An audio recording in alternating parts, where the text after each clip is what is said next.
What is up, everybody? Hope you're staying safe. Hope you're staying clean, washing those hands. Remember, 20 seconds. Press and I are here, both of us in quarantine. We figure what better way to do it than do a Zoom video. We're going to watch some crazy videos, break down some swings, talk about some pretty cool shots from some of the best in the world in our sport. Yeah. Let's jump right into it. Dustin Johnson nearly hits a 430-yard hole-in-one. Dude, can you imagine if he would have made this? Just one of the greatest shots of all time. Yeah, it definitely would have been. Strap yourselves in. Take note of the wind, 12 miles an hour. Yeah, downwind. That's a nice And he downwind, likes though. it too, which means it's good. Oh, it's beyond that. There we go. Oh, man. Unbelievably good. Just go in. Just go in. If we can get that close, like, why not just go in? Like, come on. Seriously, I know. 430 yards away. And It's it just may hold up for about 7 or 8 months. close. So I've had the opportunity to play the plantation course in Maui, and got to hit on that hole, and there was dead wind, not a breath of wind. And I was probably 30 yards short of that green. So I don't know. This hole. This hole, that's number 12.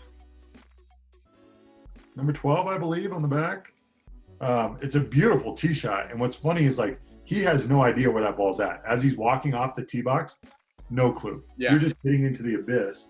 And then it goes super downhill and then kind of comes back a little bit to the left. Wow. But, yeah, I mean, I was 30 yards short, and I hit a pretty good drive.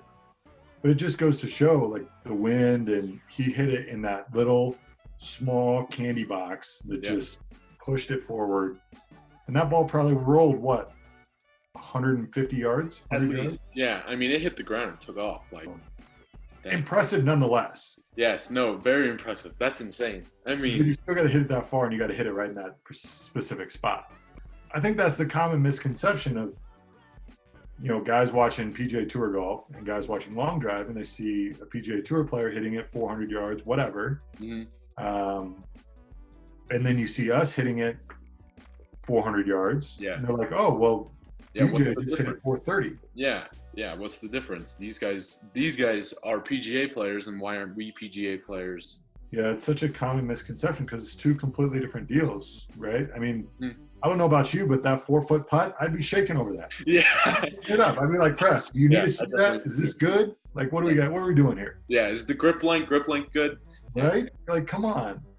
So obviously it's two completely different sports. And I mean, those guys respect what we do. And obviously we have the utmost respect for what they do. Oh yeah. Because that's the dream of the majority of us. Did you played golf growing up, right? I did. I played, I started when I was like 14, 15, and then went in high school and started playing. And that was always the dream, is just to be good enough to go to the next level and then just progress from there. I mean, always it was, I'm going to try to drive it as far as I can and then try to save par. So, I mean, doing this, and Dustin Johnson being one of the longest on the PGA Tour is super impressive. But he can do it consistently. That was my problem. I could drive it far, and then everything else was crap. So yeah, I'd drive the green and then 3-putt, and you're like, yes, saved par. They're like, Great par. fantastic. Dude, I tell you what, I don't know about my golf game is so funny. You know, being a long driver, I get into trouble off the tee more than I do like with my iron play. Wow, really? I mean, it's fascinating to me how many strokes I give up and around, blowing one out of bounds, pushing one right, you know, under a tree, I got to punch out, something like that. Yeah. But from a short game standpoint, my short game's pretty good. If I could just keep it in play off the tee, which is, I mean, just so, you know, backwards from what it should be. Yeah, it should be the opposite. But I think it's the concept of, like, we're supposed to be the longest, so we're like, oh, we got to walk up and just nuke a drive, and then we get the nerves and everything kicks in, and we're like, okay, don't push it right because we don't want to go right, and then Right. and ends up just adding 80 yards right. yeah, there you go, 80 yards right. Yeah. 400 yards down, but 80 yards right. So Yeah. Yeah. Jeez.